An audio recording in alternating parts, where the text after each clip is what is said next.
kita kalau sakit sudah parah, jangan menunda-menunda waktu ya, tidak berobat, nyari solusi yang tanpa obat. Itu rubah mindset Anda ya. Bagaimanapun caranya itu Anda harus berusaha, karena saat kita dikasih penyakit ini, kita itu hanya diwajibkan berusaha untuk bisa membentuk diri kita itu lebih sehat, lebih kuat. Saat kita bisa berusaha dan bisa mendapatkan obat yang tepat, kita bisa sehat, bisa kuat, otomatis mental kita akan menjadi mental yang kuat dan menjadi orang-orang yang berguna bagi masyarakat yang lain. Hanya mata obatnya yang bisa bikin hati mata harapan yang sakit asam lambung. Tak usah ragu, minum Mado. Bismillahirrahmanirrahim. Assalamualaikum warahmatullahi wabarakatuh. Salam sehat bersama SJ Mado. Khusus untuk orang-orang yang terkena asam lambung, yang belum sembuh total dan masih berusaha mencari obat yang tepat, ikuti langkah-langkah berikut ini.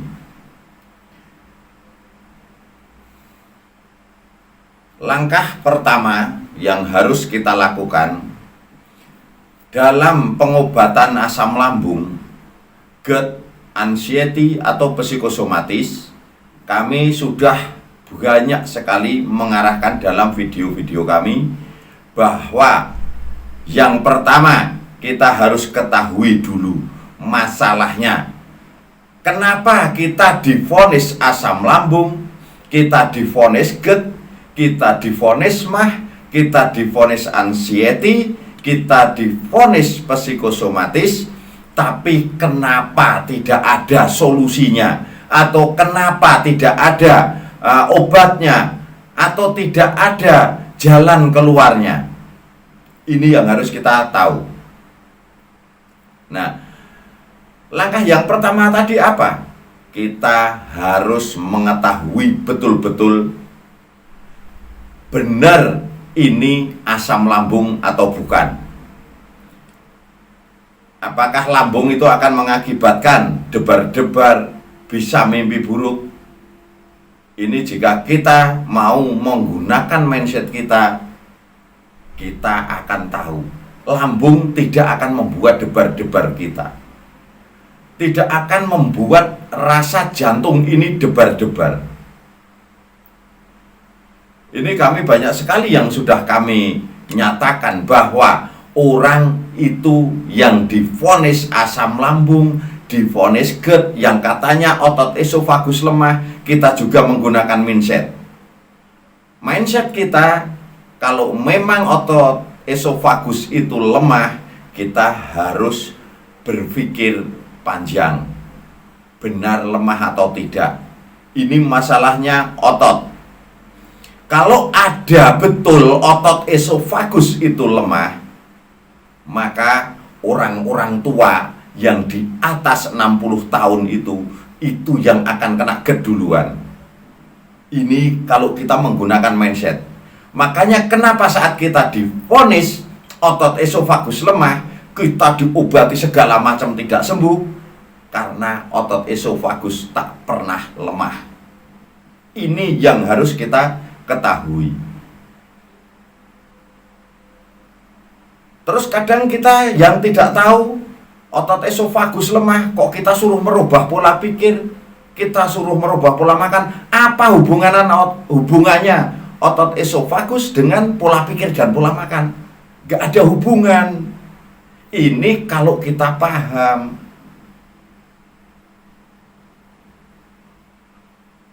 Nah, terus asam lambung. Asam lambung ini produksi gas. Karena produksi gas terlalu besar, akhirnya numpuk di lambung dan usus. Karena itu rongga-rongga organ-organ berongga. Nah, di situ penumpukan usus dinyatakan asam lambung. Gasnya lambung terlalu banyak, itu bukan gas lambung terlalu banyak. Karena banyak kotoran yang menempel di dinding-dinding usus dan lambung itu akan menyebabkan gas. Dan gas itu numpuknya ya di lambung dan usus itu, karena itu tempat organ berongga.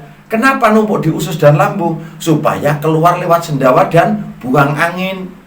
Kalau tidak keluar dan sulit keluar, maka terjadilah kembung, terjadilah begah, terjadilah perut penuh, dan mengakibatkan panas dan nyeri. Karena kulit lambung dan usus itu jadi kencang saat terisi gas.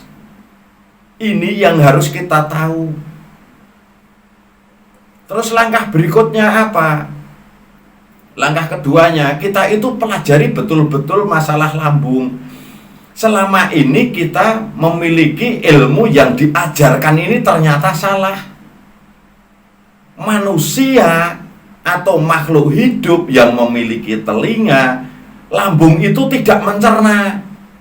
Selama ini karena kita taunya lambung itu mencerna, makanya kita banyak salah diagnosa. Karena ilmu dari awal salah, akhirnya diagnosa salah, dan obat pun salah. Makanya Anda yang divonis GERD, asam lambung, atau MAH gak bisa pada sembuh karena salah diagnosa. Orang yang divonis MAH, divonis GERD, divonis dispepsia, divonis asam lambung, ini banyakan. Ini di organ lain Anda yang bermasalah. Tapi saat gasnya kembali lagi ke lambung, numpuk di lambung dan numpuk di usus, yang diperiksa lambung dan usus, karena Anda yang dirasakan perutnya sakit. Ini yang harus kita ketahui. Nah, langkah berikutnya, yang ketiga, kalau penyakit itu, kalau kita menggunakan mindset, kalau namanya penyakit, kok kita hanya merubah pola pikir, kita bisa bikin happy, cukup buat olahraga. Lah ngapain ada pabrik obat? Ngapain ada rumah sakit? Ini yang harus kita kelola mindset kita itu. Supaya kita bisa berpikir positif. Berpikir positif ya di sini. Bukan bikin happy terus, emang bikin happy itu pikiran positif. Kita happy-happy terus, kita nggak kerja, dan kita nggak makan nyari obat, sakit terus-terusan. Berusaha bikin happy sulit, karena sakitnya aja nggak bisa diajak happy. Sakitnya ini kan nggak bisa diajak happy, kecuali cuman kembung, cuman pusing saja. Loh, ini sensasi kalau yang sudah debar-debar, sulit tidur, terus sudah lemes, mau apa-apa nggak ada gairah, mau bikin happy seperti apa? Belum keringat dingin bercucuran, yang ada takut, timbul anxiety, timbul psikosomatis. Karena anxiety dan psikosomatis juga itu tidak ada sebenarnya. Ada anxiety, ada psikosomatis karena Anda merasakan sakit. Kalau Anda tidak merasakan apa-apa, Anda tidak punya masalah apa-apa, Anda itu tidak akan anxiety dan tidak akan psikosomatis. Semua ini psikosomatis atau anxiety ada penyebabnya. Coba Anda nggak merasakan sakit di badan, tidak akan atau tidak muncul sesuatu yang terasa di tubuh kita. Terus kita tidak pernah berbuat salah, nggak mungkin anxiety datang dan tidak mungkin psikosomatis datang. Selama ini kita itu hanya menerima ilmu yang mentah-mentah saja, tidak mau berpikir dengan mindset sendiri. Makanya banyak orang nyari pengalaman daripada nyari obat sekarang. Nah, pengalaman-pengalaman orang yang asam lambung ini kan berbeda-beda. Yang divonis asam lambung, ada cuman kembung semua divonis asam lambung. Ada yang sudah debar-debar, mimpi buruk, ketakutan, telinga denging, divonis asam lambung. Terus ada orang yang cuman nyeri di perutnya atau perih di perutnya, dan itu kadang-kadang divonis asam lambung. Orang nyesek divonis asam lambung. Asam lambung yang sebenarnya yang kayak apa kalau semua divonis asam lambung? Contoh, Anda sakit belekan, Anda matanya nggak merah, cuman bintik di sini, dinyatakan umpama sakit mata merah. Terus Anda yang sampai keluar beleknya itu juga disebut belekan atau mata merah. Terus yang matanya benar merah tapi tidak keluar belek juga disebut mata merah. Apa seperti itu? Kan tidak. Ada yang disebut kalau matanya terlalu merah, kadang dinyatakan pembuluh darahnya pecah. Terus kalau timbul matanya merah tapi belekannya keluar, belek-beleknya itu semua mudah keluar. Nah, itu yang disebut mata merah atau sakit mata belek itu tadi. Nah, asam lambung sama, cuman kembung divonis asam lambung yang sampai debar-debar, mimpi buruk, telinga mendenging, kaki dingin, mudah kesemutan divonis asam lambung, yang nyesek, mual, terus hidung mampet, pandangan buram, keliengan divonis asam lambung. Yang asam lambung yang sebenarnya mana? Kita nggak pernah mau berpikir sendiri. Nah, kita itu harusnya mau memikirkan sendiri.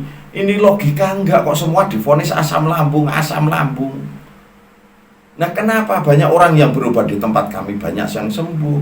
Kita punya ilmu sendiri dan kita punya riset sendiri. Tidak asal memberikan asal-asalan seperti itu. Bahkan buku-buku juga banyak yang kami berikan secara gratis waktu itu. Nah, langkah berikutnya, saat Anda mendapat arahan suruh merubah pola pikir, Anda itu harus tahu merubah pola pikir itu bagaimana. Emang merubah pola pikir semudah itu? Yang dimaksud merubah pola pikir itu hanya bisa digunakan dengan obat penenang atau psikotropika. Karena apa? Obat penenang tadi saat kita minum, kita akan lupa segalanya. Itu jenisnya psikotropika. Nah, supaya kita lupa segalanya, akhirnya nggak terasa. Itu dirubah pola pikirnya supaya kita tidak merasakan sakit itu. Tapi saat reaksinya obat penenang tadi hilang, maka Anda malah tambah panik, tambah cemas karena bertambah sensasi. Selain sensasi yang dari dinyatakan asam lambung tadi, akan timbul sensasi baru, yaitu sensasi dari obat penenang itu sendiri, yaitu sakau. Jadi malah nggak karu-karuan, bukan menyelesaikan masalah. Ini yang menyelesaikan masalah, menimbulkan masalah baru yang kita tidak ketahui.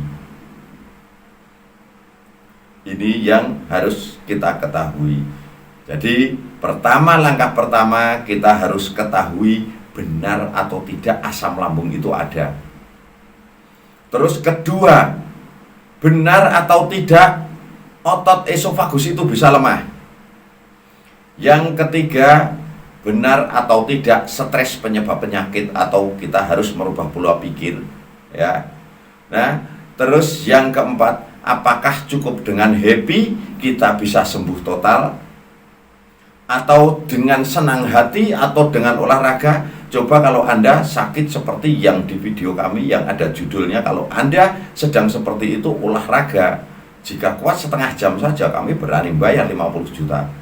Kami tunggu itu kalau sakit saat seperti itu, kuat olahraga. Yang ada Anda tidak perlu uang. Yang pengen sembuh, yang diperlukan Anda cukup satu sembuh. Nah, ini kalau Anda mencari solusi. Terus langkah terakhir itu, kita kalau sakit sudah parah, jangan menunda waktu, ya.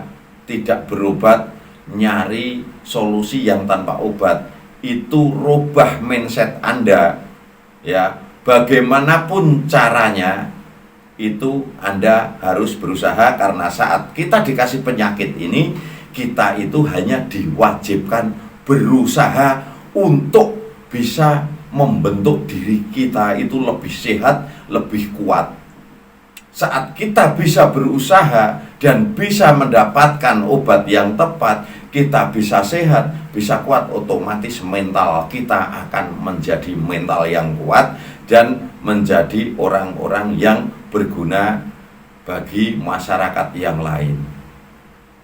Nah, cukup sampai di sini dulu ya saudaraku semua. Langkah-langkah menuju kesembuhan secara total itu harus Anda ketahui masalahnya dulu.